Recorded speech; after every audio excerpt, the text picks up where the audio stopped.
Isang magandang gabi po sa ating lahat. Ito po ang ating evening online worship service. Ang tema po o theme para sa buwang ito ay Truth versus Lies o ang katotohanan at kasinungalingan. As a Christian o bilang isang Kristiyano na nananampalataya sa ating pong Panginoong Yesus at tagasunod ni Kristo, ay napakahalaga po na alam natin ang katotohanan, sapagkat ang katotohanan ito ang tutulong, ang gagabay, at magtuturo sa atin upang mapili po natin ang kalooban ng Diyos sa buhay ng bawat isa sa atin. Sapagkat tayo po ay naninirahan pa sa mundong ito, sa mundo na kung saan ang namumuno ay walang iba kundi ang ating kaaway na si Satanas. So, ang trabaho po ni Satanas ay to kill, to destroy. At iyan po ang kanyang ginagawa, steal, kill, and destroy. Na tayo po ay kunin sa lahat ng mga kumikilala at nananampalataya sa ating po Panginoong Yesus. Double time po ang ginagawa ni Satanas ngayon na siya po ay gumagawa ng maraming paraan, may ginagamit siyang mga tao para po tayo ay mapahiwalay sa pagkalinga at pagkandili ng ating pong Panginoong Yesus. Kaya napakahalaga bilang isang Kristiyano, bilang nananampalataya sa ating pong Panginoong Yesus, ay mayroon po tayong wisdom and discernment na nagmumula po sa ating pong Diyos na makapangyarihan sa lahat. Dahil meron po tayong digmaan, mayroon po tayong labanan o spiritual warfare na kinakaharap araw-araw. At meron po tayong mga choices, pagpili at desisyon na ginagawa maya't maya na ito po yung pwedeng makaapekto sa kinabukasan natin at sa magiging kalalagayan natin sa harapan ng Diyos. Ano-ano ba ang mga hakbang na dapat gawin ng isang Kristiyano, ng isang nananampalataya at tagasunod ni Kristo upang siya ay magkaroon ng wisdom and discernment? At iyan po ang sama-sama nating pag-aaralan ngayong gabi. At binigyan ko po ng title na Seek God's Wisdom. Pero bago po tayo magpatuloy ngayong gabi, tayo po ay manalangin. Let's come before God in prayer. Hallelujah! Purihin ka, Panginoon. Salamat, O Diyos, sa kabutihan mo sa buhay ng bawat isa sa amin. Salamat sa pagkakataon na to, Panginoon, na ikaw at ang mga salita mo ay mapapakinggan namin. Lord, sa mga oras na to, anuman pong karumihan, anuman pong kasalanan, ang meron kaming itinatago sa aming mga puso na hindi nagbibigay kaluguran sa iyo, Panginoon. Patawarin mo nga po kami sa aming mga naisip, nasabi, pinagbalakan at isinagawa, Panginoon. Patawarin mo po kami, Lord, at muli papanumbalikin mo ang aming ugnayan sa iyo, Panginoon, upang malaya naming mapakinggan ang iyong tinig sa pamagitan ng iyong mga salita. At ito po patuloy, Panginoon, ang maging gabay namin sa aming pang-araw-araw na buhay, lalo na po dito sa mundong ito na puno ng gawa ng kaaway. Lord, we need you. We need you, O God. We need you, Holy Spirit, to teach us, to guide us, to correct us, and be with us this evening, Lord. Salamat sa iyo, Panginoon. At patuloy, Panginoon, na tinatanggap namin ng may pasasalamat ang mga salita mo na ipagkakaloob mo sa amin ngayong gabi. Ikaw ang mapapurihan, ikaw ang madakila. Sa iyo ang lahat ng papuri, pagsamba, pagdakila. Sa tanging pangalan ng iyong anak na si Jesus. Amen. Atin pong kunin ang ating mga Biblia at atin po itong buksan sa Aklat ng Kawikaan, Kabanata 2, mula talata 1 hanggang 6. Ang sabi po dito, "Aking anak, ang mga pangaral ko ay dinggin mo, at ang aking mga utos, ingatan mo at sundin. Ang pakinig mo ay ibaling sa wastong karunungan, at ito'y iyong isipin ng iyong maunawaan. Pagsikapan mong hanapin ang tunay na kaalaman, pangunaway pilitin mo na makita't masumpungan. Kung ito ay parang pilak na iyong hahanapin, at tulad ng ginto na iyong miminahin, kay Yahweh ay magkakaroon ka ng banal na takot at matatamo ang unawa tungkol sa Diyos. Siya ang nagkakaloob ng karunungan, sa bibig niya ang kaalaman at unaway bumubukal." Purihin po ang salita ng Diyos ngayong gabi. So, ang aklat pong ito ng Kawikaan ay aklat na puno ng karunungan. Sapagkat itong aklat pong ito, karamihan sa aklat ng Kawikaang ito ay isinulat po ni Haring Solomon. So, sino nga po ba si Haring Solomon?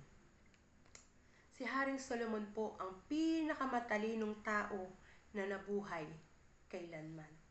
Siya po ay anak ni Haring David kay Bathsheba, at ito pong haring ito ay naging isang matalinong hari sapagkat nang si Haring Solomon po ay nasa Gabaon para maghandog kay Yahweh, kinagabihan po ay kinatagpo siya ni Yahweh sa kanyang panaginip. At sinabi po ni Yahweh, "Ano ang ibig mong gawin ko sa iyo? O ano ang ibig mo o hinihiling mo na gawin ko sa iyo?" At ang hiniling po ni Haring Solomon ay ang pagkaunawa, pagkakaroon ng isang pusong maunawain at isang pusong may pagkaunawa sa tama at mali. At alam niyo po, ikinalugod po ni Yahweh ang hiniling ni Solomon. Kaya naman, ipinagkaloob po ni Yahweh kay Haring Solomon ang walang kapantay na katalinuhan at karunungan. At iyan po ay matatagpuan natin sa Unang Hari, Kabanata 5, talatang 20. Ito pong aklat ng Kawikaan ay isinulat po. Marami po sa aklat na ito ay isinulat ni Haring Solomon na binibigay ni Yahweh upang maibahagi rin ito ni Haring Solomon sa kanyang anak.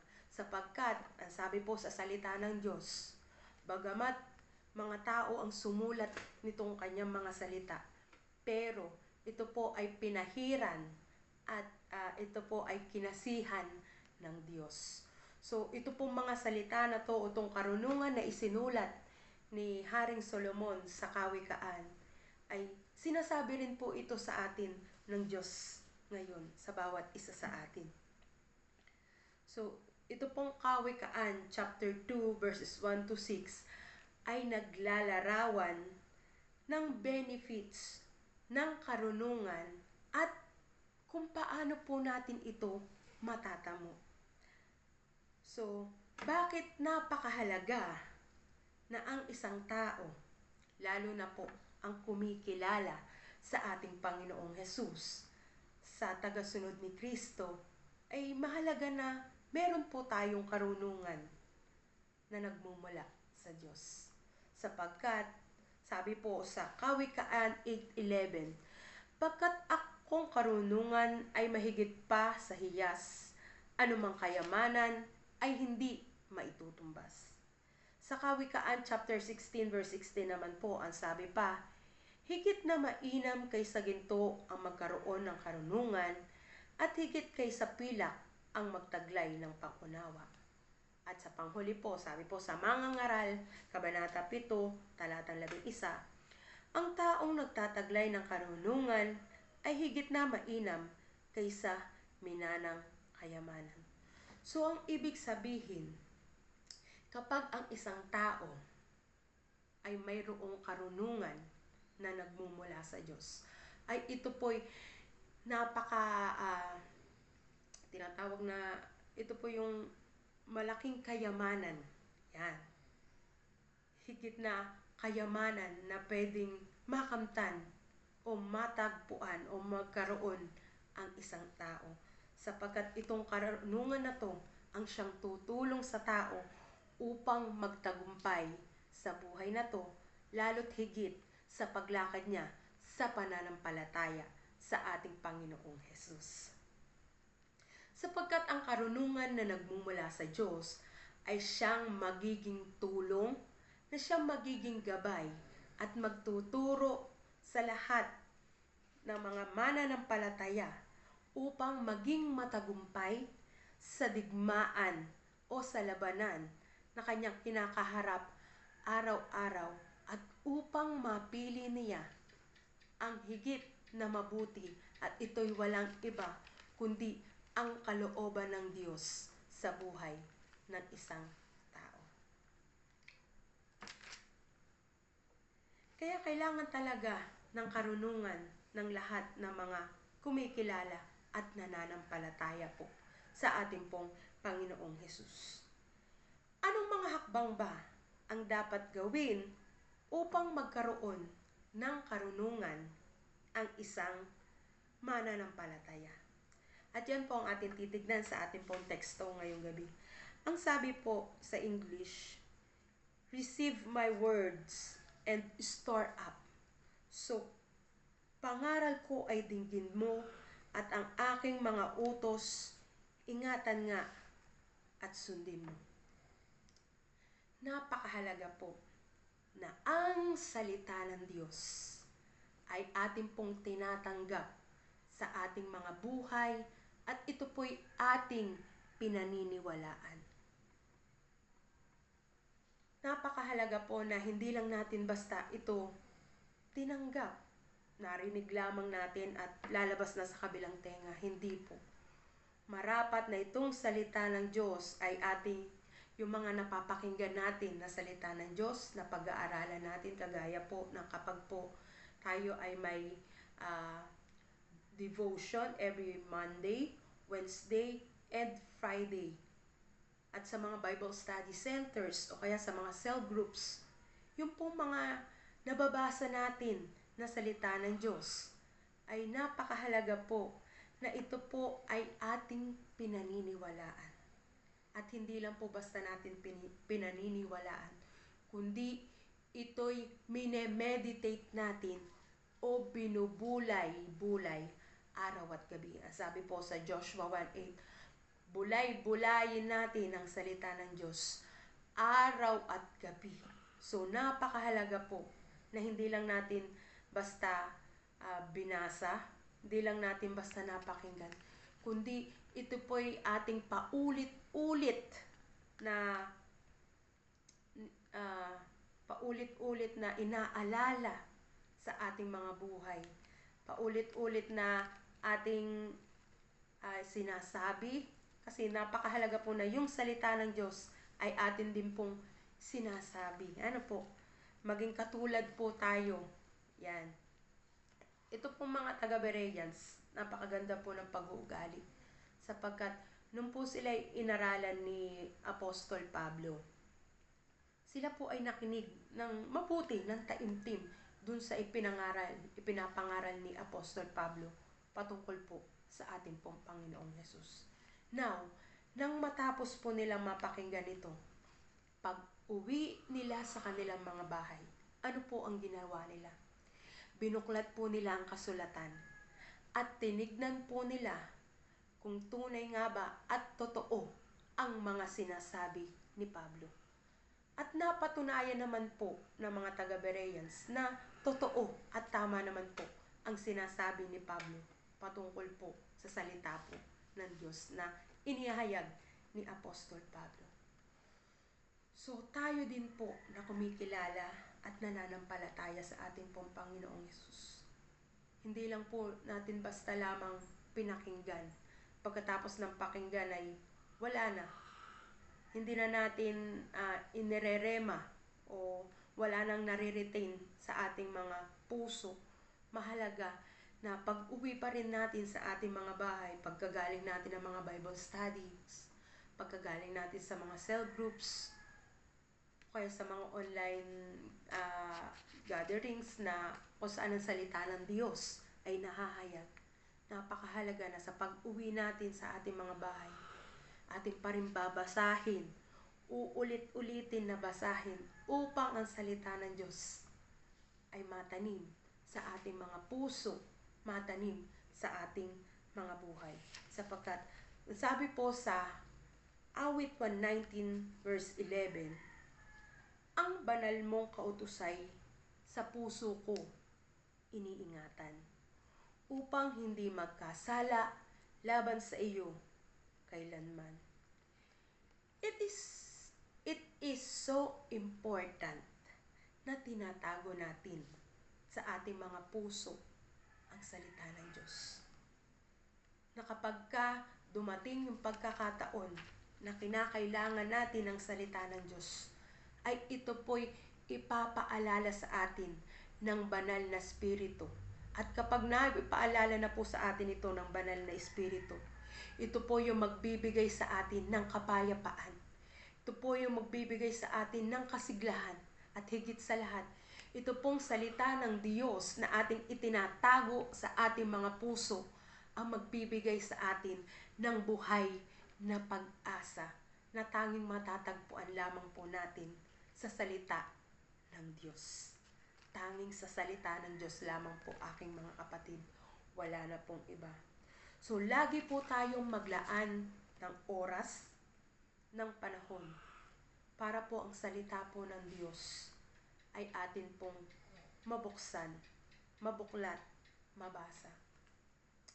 Sa pagising po natin sa umaga,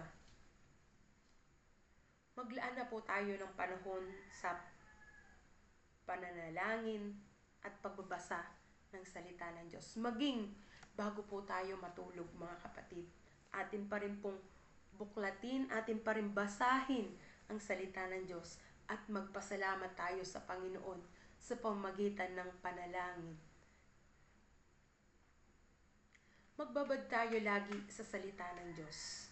Karamihan po ngayon, alam niyo po ba mga kapatid, karamihan ngayon, lalo na po mga kabataan, saan po ba nagbababad sila ng kanilang mga oras, ng kanilang mga panahon? Nandyan po, nagbababad po sila sa mga social media, sa mga Netflix, na kung saan ito pong mga platform na to ay pwedeng maging sanhi o pwedeng maging dahilan na yung pananampalataya natin sa ating pong Panginoong Hesus, na yung katotohanan ng salita ng Diyos ay pwede pong mabaluktot ng social media. Marami pong mga kasinungalingan ang lumalaganap ngayon sa social media. Kaya napakahalaga na ang pinagtutuunan natin ng pansin, ang pinagbubuhusan natin ng oras at panahon ay hindi ang social media, hindi ang Facebook, hindi ang Instagram, hindi ang Netflix o Disney Plus, kundi ang salita ng Diyos na magbibigay ng buhay na pag-asa sa bawat isa na kumikilala at nananampalataya sa ating pong Panginoong Hesus. Sa totoo lamang po mga kapatid, lahat naman po tayo ay walang desire sa salita po ng Diyos, sapagkat yan naman po talaga ang sabi ng salita ng Diyos, walang naghanap isa man sa bawat isa sa atin sa Diyos. Lahat po tayo ay hindi naghahanap sa Diyos. Kaya tayo po na kumikilala at nananampalataya sa ating pong Panginoong Hesus, na may banal na Espiritu na siyang naging tatak sa atin na pagmamay-ari tayo ng Diyos, ay lagi po nating hingin ang tulong at paggabay ng banal na Espiritu, na lagi nating hingin na bigyan tayo ng pagnanasa, ng desire, na tayo po ay makapagbasa, makapagbuklat, makapag-aral ng salita ng Diyos, sapagkat ang salita po ng Diyos ay buhay Ito po ay buhay, mga kapatid, na magbibigay buhay at pag-asa sa lahat po ng kumikilala at nananampalataya sa ating pong Panginoong Hesus. Ano pa po ang dapat nating, ang mga hakbang na dapat nating gawin? Una, receive the word. Sabi po doon, receive the word and store up. So, tanggapin natin ang salita ng Diyos at itago sa ating mga puso. Pangalawa po, turning your ear to wisdom and applying your heart to understanding. So, kailangan nating pakinggan ang ating mga naririnig. Naririnig na ano? Na mga salita ng Diyos. Sapagkat marami po tayong pwedeng ibang marinig dyan, maliban sa tinig o salita ng Diyos. Handyan yung tinig ng kaaway, tinig ng kasinungalingan na magsasabi, huwag ka munang maglaan ng oras at panahon sa salita ng Diyos. Ang haba-haba pa ng araw, pwede ka pa magbuklat mamaya. Pero sinasabi po dito, turning your ear to wisdom and applying your heart to understanding. Napakahalaga na yung ating pandinig, mga kapatid, ay laging bukas sa pakikinig ng salita po ng Diyos. At i-apply natin sa ating mga puso ang salita po ng Diyos. Dahil sabi ko nga po sa inyo, may iba't ibang tinig tayo na maririnig dito sa mundong ito. Mundo na kung saan pinamumunuan ni Satanas, na itong si Satanas na to na ang gawain ay upang iligaw tayo at alisin sa pagkandili ng ating Diyos na makapangyarihan sa lahat. Kaya napakahalaga na yung ating mga pandinig, yung ating mga tenga ay sa salita lamang ng Diyos, sa tinig lamang ng salita ng Diyos tayo nakatuon at wala nang iba pa. At hindi lang dapat tayo ay nakikinig lamang sa salita ng Diyos, kundi dapat tayo ay tagasunod, tagapagpatupad o doer of the Word of God. Kasi mga kapatid, hindi po pwedeng paghiwalayin ang dalawang ito. Lagi po itong magkasama. Hearer and doer of the Word of God. Kasi kung hearer ka lamang, kapatid, hindi totoong nasa iyo ang salita ng Diyos. Kaya mahalaga na laging magka-partner ang hearer and doer ng salita po ng Diyos. Ito po dapat hindi lamang po natin ito pinapakinggan, kundi ito po ay ating ina-apply o ito'y ating isinasabuhay. Ang salita po ng Diyos ay isinasabuhay natin. Katulad ng isang bata na kapag pinangaralan mo o pinayuhan mo yung isang maliit na bata, makikinig sa iyo yan.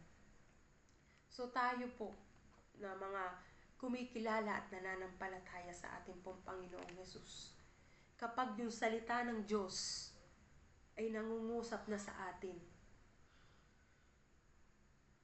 na pong sundin, atin na pong isabuhay ang sinasabi ng salita po ng Diyos.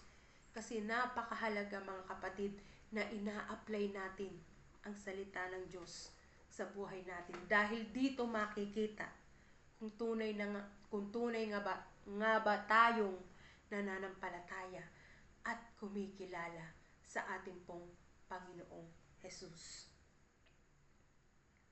Kung hindi natin magagawa itong dalawang bagay na to, yung maging hearer and doer of the Word of God, ay matatagpuan natin ang ating sarili na malayo po sa kalooban ng Diyos. Ang kailangan nating gawin ay hayaan natin na ang salita ng Diyos ay hubugin ang ating mga puso at ang ating mga iniisip sa kanyang kalooban at hindi sa ating sariling kagustuhan. Mahalaga po na ipinasasakop natin o nagpapasakop tayo sa kalooban ng Diyos. Dahil kapag nagpapasakop po tayo sa kalooban ng Diyos, ay makasisiguro po tayo na ang buhay po natin ay mapapabuti. Na ang buhay natin, pagdating ng tamang panahon at matagpuan tayo ng Diyos na handa, kumikilala, may ugnayan at pananampalataya sa ating pong Panginoong Hesus, ay mayroon pong buhay na walang hanggan na naghihintay sa lahat ng mga matatagpuan na handa at nananampalataya sa ating pong Panginoong Hesus. Hindi lang kasi basta napakinggan ina-apply at patuloy na ina-apply, sinasaliksik ang salita ng Diyos. At yung tinig ng Diyos ay patuloy lamang, patuloy lamang po natin na maririnig ang salita ng Diyos kung tayo po ay magpapatuloy pa rin sa salita ng Diyos. Yun lamang po ang susi dun, mga kapatid. Patuloy natin mapapakinggan ang tinig ng Diyos kung tayo ay patuloy na magpapatuloy, continuous na makikinig, mag-aaral at magsasabuhay ng salita ng Diyos. At yung ating pandinig ay hindi natin tatanggalin sa salita ng Diyos. Hindi natin ibabaling sa ibang bagay at hindi natin papakinggan ang sinasabi ng kaaway sa atin. Atin po bang isinasapuso ang salita ng Diyos? Buong puso po ba natin niyayakap? Buong puso po ba nating minamahal ang salita ng Diyos? O talaga bang inilalagay natin sa ating buong puso ay ang salita ng Diyos? O katulad po ba tayo ng mga taong binanggit ng Diyos? Ito po sa Isaiah chapter 29 verse 13 na ang sabi po doon ng Diyos, nasa salita lamang malapit sa akin ang mga taong ito, at sa mga bibig lamang nila ako iginagalang. Subalit inilalayo nila sa akin ang kanilang mga puso, at ayon lamang sa utos ng tao ang kanilang mga paglilingkod. Huwag sana po tayong maging katulad ng mga taong ito, na sa labi lang natin pinupuri, pinasasalamatan at inihahayag ang Diyos. Huwag po sanang yung puso natin ay mahiwalay sa Diyos, sapagkat alam niyo po ba, mga kapatid, ang Diyos po ay nakatingin sa nilalaman ng puso natin. Napakahalaga po yan sa Diyos. Kaya mga kapatid, sinasabi dito na ang dapat lamanin ng puso ng bawat isang kumikilala at nananampalataya sa ating Panginoong Hesus para makapagtagumpay tayo, para mapili natin ang mabuting bagay, which is yun yung kalooban ng Diyos sa buhay natin. At hindi tayo maligaw ng kasinungalingan na lumalaganap sa mundong ito, kundi ang matayuan pa rin natin ay ang salita ng Diyos. Isa lamang po ang ating gagawin. Ang patuloy na ang salita ng Diyos ay lagi nating isapuso, lagi nating itago, at ito yung patuloy na magrema sa ating mga buhay. Ano pa po ang pwede nating makita dito? Call out o cry aloud for insight and understanding. Nakakita na po ba kayo ng isang tao na na-trap sa isang lugar na masikip, na humihingi siya ng tulong dahil sa, halimbawa kung may sunog man po doon sa isang lugar na yun, na siya po ay na-trap. So di ba po ang isang taong na-trap sa sunog ay talagang isisigaw niya lahat ng tulong, yung buong lakas niya gagamitin niya para po siya ay makatawag ng pansin at siya po ay mailigtas doon sa kanyang sitwasyon na kanyang kinalalagyan. Maging katulad din po tayo ng taong iyon na we are desperate to seek. We are desperate to call for insight and understanding na nagmumula sa Diyos at sa Kanyang mga salita. Kasi mga kapatid, hindi po natin pwedeng gamitin ang ating sariling karunungan. Sapagkat ang karunungan na meron tayo ay pang dito lang sa lupa. May hangganan. At ang napipili ng karunungan na yun ay labag sa kalooban ng Diyos. Kaya napakahalaga. We cry aloud for insights and understanding. Walang iba kundi sa ating pong Diyos na makapangyarihan. Maging desperate tayo, maging desperado tayo mga kapatid, na hingin ang tulong, na hingin ang gabay, na hingin ang kinakailangan natin na tulong na nagmumula lamang walang iba kundi sa Diyos at sa Kanyang mga salita. Mga kapatid, kailan po ba tayo humiling sa Diyos ng tulong sa Kanya sa paggawa natin o sa pagpili natin ng mga desisyon na ating gagawin? Kadalasan po yung nagagawa natin ay yung sarili nating kagustuhan. Napipili natin ay yung sarili natin o yung karunungan na nagmumula sa atin, na which is ang nagiging dulot nito ay kapahamakan. Kapatid, napakahalaga na sa pagmulat ng ating mga mata ay hilingin na natin ang karunungan na nagmumula sa Diyos. Sa lahat ng ating desisyon na gagawin, sa lahat ng mga pipiliin natin, ay hingin natin ang karunungan ng Diyos upang mapili natin ay ang kalooban ng Diyos sa buhay ng bawat isa sa atin. Ano po kaya ang mangyayari kung sa pagmulat ng ating mga mata ay ang hiniling na natin ay ang pagsama, ang pangunguna at ang karunungan ng Diyos ay mapunta sa atin, ay makamtan natin? Hindi po ba puro kalooban ng Diyos ang magagawa, ang masusunod natin? At iyan po ang nais ng Diyos sa atin. Ang palaging magawa natin, ang palaging masunod natin ay ang kalooban ng Diyos, which is ito po yung tayo ay makapagpatuloy doon sa pananampalataya na isinilid niya sa ating mga puso hanggang sa matagpuan niya tayo. Pagdating ng Panginoong Yesus, matagpuan tayo na may pananampalataya at may pagkilala sa ating pong Panginoong Yesus.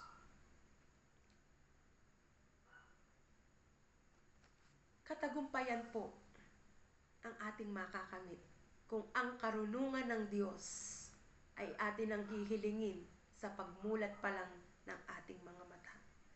Sapagkat napakahalaga po, mga kapatid, na hinihiling po natin ito sa ating pong Diyos, yung karunungan na nagmumula sa ating Diyos o yung heavenly wisdom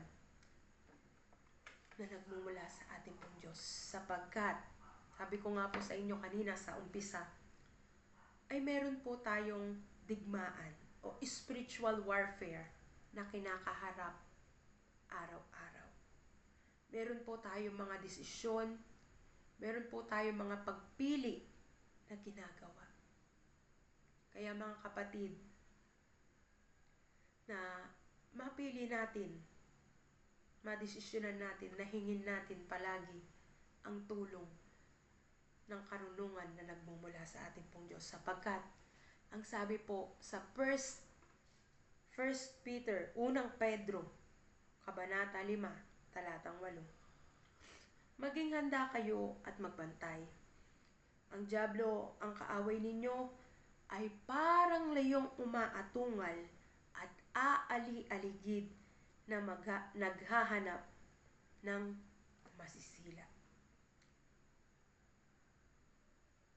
So ito pong kaaway natin, which is walang iba kundi si Satanas, ay nasa paligid lamang natin, mga kapatid. Kaya kinakailangan natin ang tulong at paggabay at pangunguna ng Diyos sa buhay natin. Yung karunungan na nagmumula sa Diyos ay lagi natin hihingin. Dahil sabi ko nga po sa inyo, tayo po ngayon ay nasa mundo pa na puno ng mga gawa at pakana ni Satanas na pwedeng magpahiwalay sa atin pong Diyos. Mga kapatid, sinasabi dito ng salita ng Diyos, let us receive the Word of God. Let us store up the Word of God so that, katulad ni Haring David, nang itinago niya ang salita ng Diyos sa kanyang puso, ay hindi siya nagkasala. So, ang susi para po hindi po tayo magkasala at mapili natin ang katotohanan na nagmumula sa salita ng Diyos, ay ang salita po ng Diyos ay itago po natin sa ating mga puso. Pangalawa po, ito pong salita po ng Diyos ay atin pong sabi dito? Atin pong yung pong ating pandinig. Turning your ear to wisdom and applying your heart to understanding. So sinasabi dito, hindi lang dapat na yung salita ng Diyos ay ating pinapakinggan, itinatago sa ating mga puso, kundi maging ang ating pandinig at yung ating mga puso ay itinutuon lamang natin, walang iba kundi sa salita ng Diyos. Pangatlo, let's cry out. Let's cry aloud for insight and understanding na nagmumula pa rin sa Diyos at sa kanyang mga salita. Napakahalaga po nitong mga bagay na ito, mga kapatid, na sa paglakad po natin sa ating pananampalataya ay ito po yung lagi natin bibigyan ng pansin at pahalaga sa ating mga buhay. Kasi sabi ko nga po sa inyo, yung kasinungalingan, yung gawa ng kaaway ay nasa paligid natin. Na maaaring kapag yung ating pandinig at yung ating puso ay inalis na natin sa salita ng Diyos, ay pwede po na tayo ay mapahiwalay sa Diyos. Sayang naman po, napakalaki ng puhunan ng ating Panginoong Hesus para ikaw at ako ay magkaroon ng kapatawaran ang kasalanan at tayo ay tawagin na anak ng Diyos at tayo ay kasamahin niya doon sa langit sa buhay na walang hanggan. Kaya wag po natin sasayangin ang pagkakataon habang yung salita po ng Diyos ay libre pa nating napapakinggan, habang ang salita po ng Diyos ay nangungusap pa sa atin at malaya pa natin na napapakinggan at napapangaral, atin na pong i-grab ang pagkakataon, ang opportunity na to, sapagkat darating ang panahon at ang oras na yung mga salitang ito ay siyang hahatol sa lahat ng mga taong hindi kikilala at mananampalataya sa ating pong Panginoong Hesus. It's up to us, mga kapatid ko sa pananampalataya. It's up to us kung ano ang gusto nating kapuntahan doon sa buhay na walang hanggan. Kung sa eternal death ba, which is yung hiwalay tayo sa Diyos, o doon sa buhay na walang hanggan, nakakapilingin tayo ng Diyos doon sa langit. Nasa sa atin yan, mga kapatid. Ang marapat nating gawin, maya't maya, ay hingin natin ang tulong at paggabay ng ating pong Diyos na makapangyarihan sa lahat upang mapagtagumpayan natin with flying colors ang buhay dito sa lupa sa tulong ng salita ng Diyos at upang makamit natin yung buhay na walang hanggan at yung pananampalataya natin ay manatili sa ating mga puso hanggang sa po tayo ay kunin ng Diyos. At iyon po yung mahalaga mga kapatid. Yung buhay natin sa mundong ito ay napakaikli lang. Pero yung eternal life ay pangwalang hanggan mga kapatid. Kaya nasa sa atin kung ano po ang pipiliin natin. Pero ang nais po ng Diyos na mapili natin ay ang kalooban niya sa buhay ng bawat isa sa atin. At magagawa lamang po natin yan na mapili ang kalooban ng Diyos sa buhay natin kung ang karunungan at discernment na nagmumula sa Diyos at sa kanyang mga salita ay parati nating hihilingin sa ating Diyos na makapangyarihan sa lahat. Hallelujah. Salamat sa iyo, Panginoon, sa lahat ng iyong mga salita na aming napakinggan. Lord, tunay nga po na ang karunungan at discernment, ito po yung higit na kailangan ng bawat isa sa amin. Lalo na po sa panahon ngayon na double time po ang trabaho na ginagawa ni Satanas upang ang lahat ng kumikilala at nananampalataya sa Panginoong Hesus ay mapahiwalay. At dun sa mga hindi pa kumikilala ay lalong hindi sila makakilala sa iyo, aming Diyos. Kaya tulungan mo nga po kami, Panginoon, pakahabagan mo kami sa bawat oras at sandali ng aming mga buhay. Tulungan mo kami, bigyan mo kami ng desire, pagnanasa, kauhawan na patuloy na ang iyong mga salita ay bigyan namin ng prioridad at mataas na pahalaga sa aming mga buhay.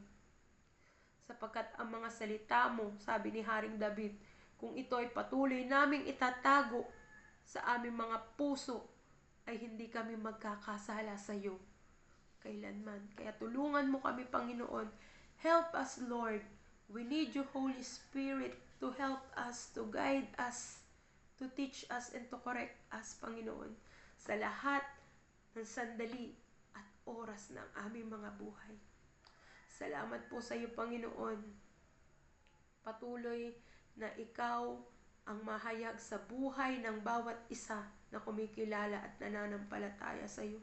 At tulungan mo kami, Panginoon, na palaging maging handa sa lahat ng oras, sa lahat ng sitwasyon ng aming mga buhay. Lord, ayaw na naming mawalay pa sa iyo. Tulungan mo kami na maging kapit-tuko kami sa iyo hanggang sa dulo ng aming mga buhay.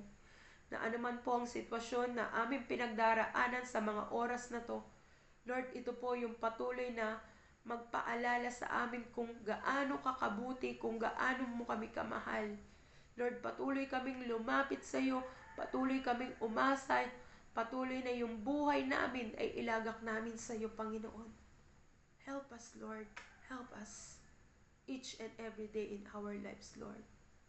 Sa mga oras na to, Panginoon, sa aking mga kapatid, sino man po ang mga may sakit sa mga oras na to, ang kagalingan na nagbubuhat sa iyo ay patuloy nilang maranasan sa kanilang mga buhay. At higit sa lahat, ang kapayapaan, ang kagalakan, ang kalakasan ay patuloy na ipagkaloob mo sa bawat isa sa amin. At sa amin pong church building, patuloy, Lord, na sa iyo po namin ito itinataas. Bigyan mo nga po kami ng desire, Panginoon, ng resources upang maging kabahagi kami ng pagpapagawa ng aming pong church building. Salamat po sa iyo. Lahat ng kakayahan, Panginoon, ay sa iyo pa rin nagmumula. Kaya maraming salamat na po. Tinatanggap namin, Panginoon, ang pagpapala na nagmumula sa iyo at sa iyong mga salita. Ikaw ang mapapurihan, madakila sa buhay ng bawat isa sa amin. At patuloy, Lord, patuloy kami na mananalig at mananampalataya sa iyo hanggang sa dulo ng aming mga buhay. Tulungan mo kami. Thank you, Lord. All the praise, all the adoration ay tanging sa iyo lamang, Panginoon. Sa iyo ang lahat ng papuri, pagsamba at pagdakila sa tanging pangalan ng iyong anak na si Jesus. Amen. Magandang gabi po sa ating pong lahat. God bless us all.